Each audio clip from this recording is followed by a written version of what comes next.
Welcome to the Just Heat Pumps podcast. I'm Aaron. I'm Xerxes. And today we're going to be talking about backup heat with heat pumps. So let's start with, what is backup heat Okay, in relation to heat pumps? Yeah, backup heat is a component of heat pump design, which in cold climates specifically, the heat pump is designed to meet 90, 95, 98, maybe 99.9% of your heating needs over the entire year. And so backup heat, or sometimes called supplemental heat or emergency heat or auxiliary heat, it goes by different names, and there's some nuance there, but it will fill that gap when it gets very cold outside. It comes in different types. There's electric resistance heat. The electric resistance heat is a nice one in terms of being able to keep running your heat pump, and then the electric heat, it'll just sip off the electricity to meet that heat need gap on the coldest nights. Maybe it'll add 5% or 10% extra BTUs on a cold night, so it can be minimally impactful on cost. Another option would be gas backup heat, which is sometimes called a dual fuel system. In that case, the heat pump shuts off and the furnace kicks on full power.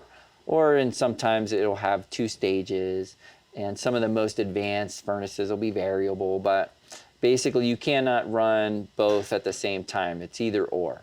In that case, you might be running your gas for 20% of the year. And those have a little less nuance in terms of switchover temperature because it's usually a hard cutoff, maybe at 5 degrees. Some companies we know set it at 40 degrees, so your heat pump's running a little bit and you're running mostly gas, and that way they're confident you stay warm. Another form of it would be, say you have a boiler or radiant heater in your house, a hydronic heating system that, floorboards, radiators. And that's a nice one if you've moved to mini splits or you've added a ducted system in your house, because you can use the heat pump to maintain a comfortable temperature. And then on the cold nights, if it dips below a certain point on your boiler thermostat, it'll just kick on for a little bit at the same time. So those ones actually really complement each other. They don't fight each other like the dual fuel systems do, battling for dominance. And then, a few others would be a fireplace, That's what I have at my home, is my backup heat would be a fireplace. I don't have any other system in my heat pump for backup heat. Or a space heater is another example, wood stove. Those are all types of backup heat. Great. And yeah, in terms of terminology, you'll see, if you get multiple quotes, you'll see different terms. As Xerxes was talking about, dual fuel is when you have a furnace and a heat pump. You can't have them running at the same time. When we quote a ducted system specifically, we like to include a backup heat strip. That's what you might see on some quotes. That's a heat strip that physically goes inside the air handler in your home, whether it be in the attic or the utility room, basement, or wherever that is. And when that is installed, it does require a separate electrical circuit run to it, given the electricity power that it needs, basically. And that's usually a much higher expense than the heat strip itself. The heat strip kit itself is a modest expense, but it's really running that extra electrical circuit on the electrical side. A lot of companies we find don't like to do that, maybe for that reason, and because it just makes the quote more expensive, but then you run the risk of being caught out in the cold, like figuratively and literally, when it's -5 out or -10 out in those few days a year, at least here in Denver.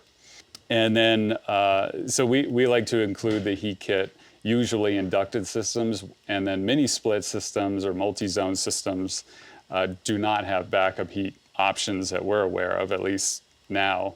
So when Xerxes was talking about a fireplace backup, space heaters, even a stove or any other form of heating in your home, all are viable options for backup heat when the mini splits can't keep up. Yeah, and they usually do. If the design is good, your home will be warm through the coldest of nights. Yes. And we design for 5 degrees Fahrenheit at every system that we put together, choose the equipment, analyze the building envelope, look at air leakage rates, insulation levels, just to make sure it's the right equipment that's going to deliver enough heat 99% of the year. And that 1% of the year is typically 3 days in January where we don't get sun, and it's in the negative teens. And those 3 days can be a little bit challenging. And that's when this type of backup heat or any type of backup heat is often needed. And many times it's just a sense of almost pride for some people who are like, I don't have any backup heat and I got this. And and that can be true to a point, you know, when you have droop, droop is the temperature of your home that's if it's gone below what you've set your thermostat to. So if you've set it to 68 and then on a very cold night it droops to 66 or 65, maybe that's okay. But if it droops 10 degrees, that's when you're like, okay, I think I need a stronger solution, more BTUs in my house right now. And when they are turned on, you're not going to really know in our experience. They're meant to work with the systems, their native communication in the system. So when the thermostat or system is recognizing that it's not keeping up with the heat needed for the home, when the temperature's dipping down, it'll just turn on the supplemental heat and they'll just work in conjunction with each other. And these backup heat strips are usually anywhere from 2 to 4 or 5 tons of heat It can be huge. by themselves, which is not the best thing for utility costs. They are less efficient for sure than heat pumps in heat pump mode with a higher coefficient of performance, COP rating. But in terms of emergency heat, redundant heating systems, native integration, and working seamlessly with the system, that's why we really love to include them with the ducted heat pumps that we install around Colorado. Yeah, and they can be very smart, and they can also be very dumb. Yeah.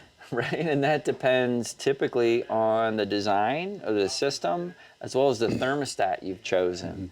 So you've heard of some of these more modern thermostats that are installed at homes. I won't name the brands, but they are designed to take a dumb furnace AC combo and make it smarter based on a whole bunch of artificial intelligence learning algorithms. Whereas on the other hand, the Japanese units, a lot of the digital communicating thermostats that we like to work with are already inherently smart and operate not just on a switchover temperature, which, you know, some of these other thermostats, we know of contractors that'll set a switchover temperature at like 40 degrees or 32 and then lock out the homeowner from changing that or making any modifications or optimizations, right? And it's like you want to be in control of this backup heat. You want to know what it's doing, and that switchover temperature, I should define it, is when the temperature outside reaches a certain level, like 40 degrees. We like to think of it in the negative range more than not. And so at 40 degrees, it switches over. It goes from, gas, or it goes from heat pump to gas, or it goes from heat pump plus electric. And that is called a switchover or crossover point. And that's a really important thing for the homeowner to be in control of. And the thermostats we like to work with are logic driven. They're looking for droop. They're looking for rates of change in temperature on the intake, on the supply, and so that it can really monitor how much and when it needs backup heat added to the system. That's what I think of as a smart thermostat. But all these apps, most of them have monitoring, so you can see when and how often your backup heat is running. And that's really important for making sure you're staying on top of any additional costs. Yeah. And what we're finding on the design side, while we do like to include backup heat, that doesn't mean it's on all the time. And in fact, a lot of the home designs that we're doing and proper heat pump sizing gets to, as Xerxes said, 98, 99% of the year in heat pump mode. And then the sizing tools that we use show that the heat strip backup is only on a handful of hours per year in the coldest extremes. And the switchover temperature, or the balance point, it's in the negatives. It's not even a positive number. It has to be, -3 out or -5 out for the backup heat strip to turn on at all, because we've hopefully sized the heat pump correctly to be in heat pump mode, down into the negatives and more. And a lot of the new equipment, even the ducted equipment, works down to -13, -15 Fahrenheit without a cutoff. So it'll keep churning away lower and lower temperatures. And maybe the backup heat strip turns on a few hours a year. That's the ideal situation. Yeah. You can undersize the heat pump and have the backup heat strip on all the time. And that's when you might read about on Reddit or online about the nightmare scenarios where their electric bill spiked hundreds of dollars per month because the heat pump itself was not sized correctly. And then you can oversize a heat pump as well, right? Oh, yeah. Yeah. I was also going to mention, as a homeowner, when you have backup heat in your house, especially when you have an electric resistance heat or even dual fuel system, when you're changing temperatures, look for small gradual temperature changes, not big swings like 3, 5, 7, 10 degrees. If you like to sleep cold, have it step down in increments and then step back up in the morning. That will prevent it from just automatically kicking on that backup heat unnecessarily. You want to wake up to a certain temperature, sleep during a certain temperature, but you don't necessarily need the heat pump to run at 100% effort to meet those big swings in temperature. You want it to be a little more gradual so it can continue to modulate using that variable speed technology, the new motor technology that's in most of these heat pumps. Mm-hmm. Yeah. And for another topic, we really love to include building science and the building envelope into the mix with proper heat pump design. And it's more than 50%, I would say, of the homeowners we work with now. We're doing things in conjunction with the new heat pump design, like air sealing and insulation, because the tighter you can have your building envelope through air sealing, insulation, this starts with an energy audit to do the blower door test, infrared camera, figure out your insulation levels. We often we figure out what your existing home is and then help you develop a plan with air sealing, insulation, and the heat pump design to lower your equipment sizing on the heat pump, because the tighter building envelope, the more insulation you have, the smaller heat pump you need, because you can keep the conditioned air inside the home.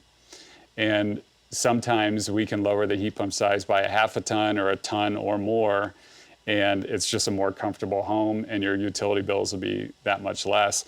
And on the heat strip topic, that means the heat strip will not work nearly as much or beyond nearly as much or turn on at all, except those few hours a year. And that could really make a huge dent in your utility bill from the building science side of things. So not to mention that, we'll do a whole other video on this, but this is in conjunction with all the great rebates available right now for air sealing, insulation, and heat pumps, both separately and combined with bonus rebates with Xcel Energy's whole home efficiency program, at least here in Denver. And we had done the exercise to talk about, return on investment for air sealing and insulation. Right off the bat, like you had said, you get smaller equipment, so you have lower costs on installation. And then we estimated at 10 years, many of these homeowners could save $3,000 to $5,000 in utility costs over a decade in not paying for backup heat unnecessarily. So that efficiency component just marries really well with the heat pump, and it's such a win-win. Yeah, and we'll do a whole other video on the topic of energy efficiency, air sealing, insulation, and those rebates as well, because again, it works so well together with heat pumps. Well, thanks for your time. Hopefully this helped. We'll see you in the next one. Yeah, thanks a lot.